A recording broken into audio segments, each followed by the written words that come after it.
Hello again, Andy with Handy Andy. You can find us at handyandyhome.com.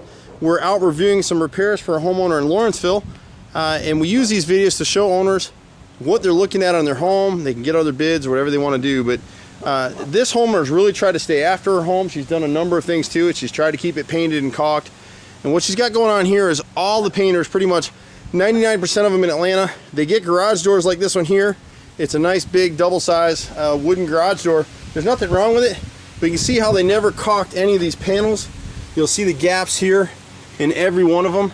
So this whole garage door needs to be cleaned, caulked, and repainted. Otherwise she's going to be looking at replacement on this door. It's pretty reasonable charge to do that. Some homeowners can do it themselves. These little pieces right here where it's just starting to rot out, we can catch that with caulk and go ahead and seal it up with a good quality paint like Sherwin-Williams Duration. Go ahead and clear caulk that thing, or actually we prefer the white. Sherwin-Williams makes a caulk called Sheer Max. It's the best caulk in the market for my money. I've been using it for a few years now. Great product. For some reason the white holds up just a little bit better than the clear caulk. It is a 60-year rated caulk, which it means it's going to go the distance. But on something like this, every one of these panels needs to be caulked and sealed, and if you do that, this garage will be here for another 50 years. Now over here, she had some work from the last painters that were here, and we talk about this a lot of times on the videos. On this particular job, we're going to go ahead and do this for the customer at no charge. I hate that she already paid to have this work done. And what you can see here is, if the camera will pick it up, these are all horizontal cuts. The framework doesn't line up at all. You can see the gap behind right here. So we'll come back and repair. This is called a frame, left and right frame and brick mold, and we'll rework that work. And if you watched our other videos, this should have been angle cut. What's going to happen over time, the moisture is going to get trapped on this horizontal cut. It's going to rot the trim out, it's going to rot the frame out, it's going to rot this LP siding. Most of her LP siding, and a lot of contractors come out and see LP siding on a house and they just rub their hands with glee because they know they can probably scare this homeowner into changing all her siding, which on a house, this is a single-story house, that'd probably be about a $15,000 job. Doesn't need to do that at all. Her chimney in the back, you'll see it in a minute, needs some care. She had this painted recently and the wood's not rotted, but you can see a little bit of gapping in the caulk here around the stucco details. That really needs to be sealed up just so she's not having any problems in the future. The dormer is right here, and you can see she's got an air conditioning unit up there. And on the left and right sides, we've got 1x6s that are rotted on both sides. The inside frame, we're right in direct sun, so I don't know if the camera's going to pick it up, but that's rotted as well. And then you'll see a little bit of let's try and step out of the light here. You'll see a little bit of waver. If you look to the left of that AC unit, you'll see a little bit of waver in that lower sash of the window, and that's actually rotted out as well. The rest of the front of the house is in great shape, and most of her LP siding, there's two main types of manufactured siding, and we do more repairs on this type of siding than anybody in Metro Atlanta. We're one of the few guys that'll recommend repairing and just painting what you've got. The left side of her house is in great shape. You can see the bottom edges.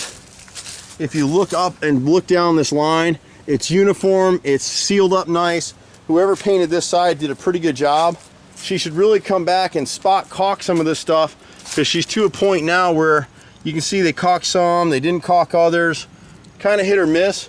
So on both sides of the house and on the rear, she should go ahead and clean it and just spot caulk some of that stuff. This siding's in great shape. And it stinks in Atlanta because you'll have contractors that'll come out here and they'll see siding like this and say, you got to replace it. This homeowner's really stayed on top of her home, really kept everything nice and clean and painted. And again, when you look down this line, what you're looking for is a variation on the thickness from the bottom edge, and you're looking for lines of degradation. And here you can see just a little bit on this bottom edge right here where you know, it wouldn't hurt to hit it with a quick brush of paint. You got a few boards that are just starting to show some lines, but there's no swelling on the siding at all. And that's really what we're looking for. On the back of the house, we're not gonna be able to get the camera in here real well, but these bay windows get a lot of abuse. The water splashes at the bottom, so on the right side of this right rear bay, we would actually replace 2 rows there, which isn't a whole heck of a lot. The windows are all in nice shape, and then I don't know if she did this or somebody else along the line. We see this all the time where someone has come in and spot replaced the siding. You can see the different grain pattern. You got a few boards on each face, has some hardy plank in it. Chimneys get so abused that she's going to be better off to just go ahead and replace the rest of the siding. And you can see as you look up the chimney from the right side, I mean, somebody actually pieced in a piece of hardy plank, which you would never do. You want to run straight boards. Don't piece it in on a chimney like that. The other thing we'll see on the other side is on both of these gutters, there should be a piece of kickout flashing that's cut that diverts the water that would get between the edge of the gutter and the chimney and tosses that water back into the gutter. You can actually see it. It may come out well, not come out well here in the video today, but you see the streaking on the gutter. She's got gutter covers on top of here, and you can see they're not working properly because the water's streaking over the top in heavy rain. So she either needs to clean these gutters or, you know, remove the caps and, you know, go ahead and clean out the gutters and then put the caps back if she wants. We really don't recommend any kind of gutter screens at all. You're better off to clean your gutters once or twice a year and get a quality company like Handy Andy come out and do it so you know what you're getting. As you look above this line, if you come up 1, 2, 3 rows above the gutter, those 3 rows are all hardy plank, and then you start to see the rot from there. So you can see all the swelling in the bottom edge of the siding. So this whole right side of the chimney needs to be replaced. You'll see the corner boards in a second. We'll show you where someone's done repairs. They got horizontal cuts. The thicknesses aren't right, and it's better off to just go ahead and replace that stuff and seal it up nice and tight. So that's what we're going to recommend that she do. You can see these lower edges of the siding are hardy plank, and then as you work your way up the face, there are some boards in here that are arguably, you know, usable still. You're better off to bite the bullet and just knock it off and have the chimney done.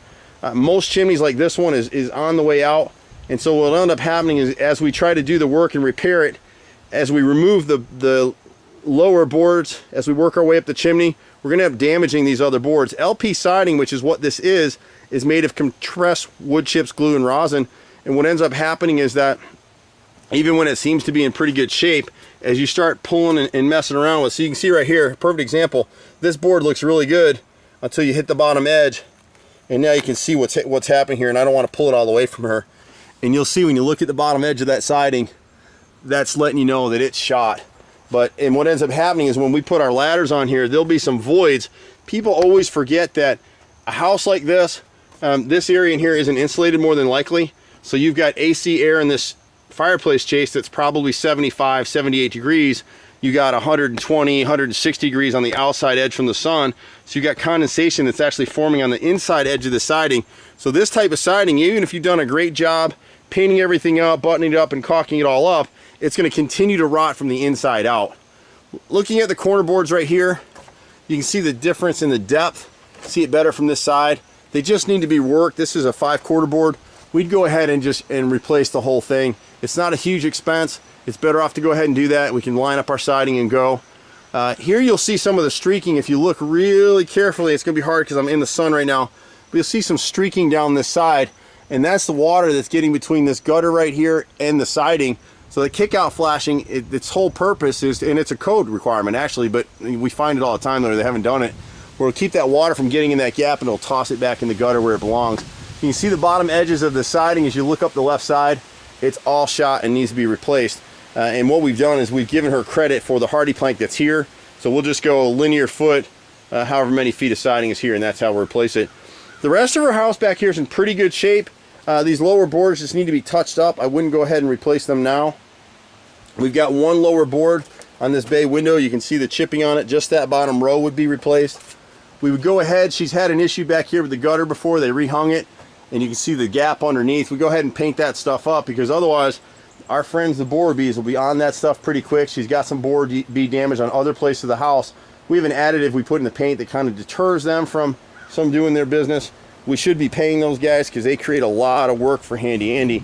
And then as you swing around to the left, actually the right side of the house, right rear side, you'll see how great this siding is over here. All the bottom edges are nice and tight. It's starting to get a little chippy at the bottom. It really wouldn't hurt her to touch some of that stuff up, or she can come back and catch it next year.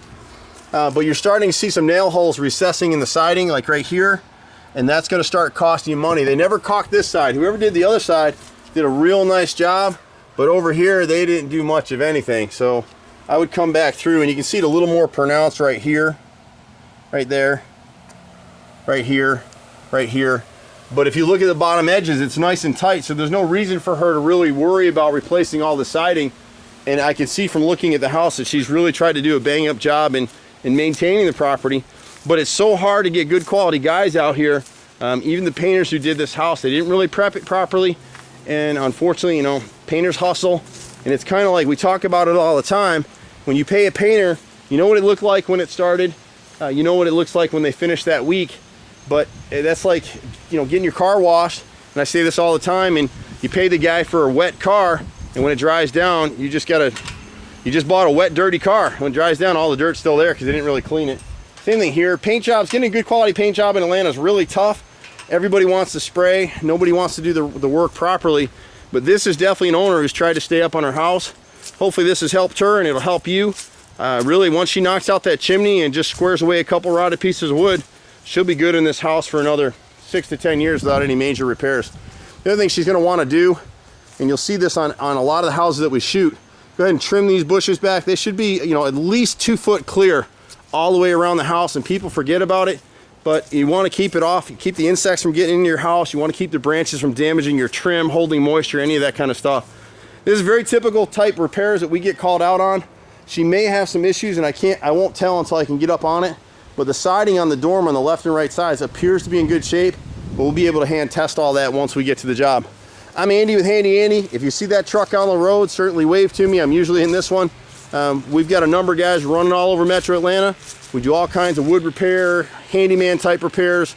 You name it, we probably do it. I'm at 770-912-2829.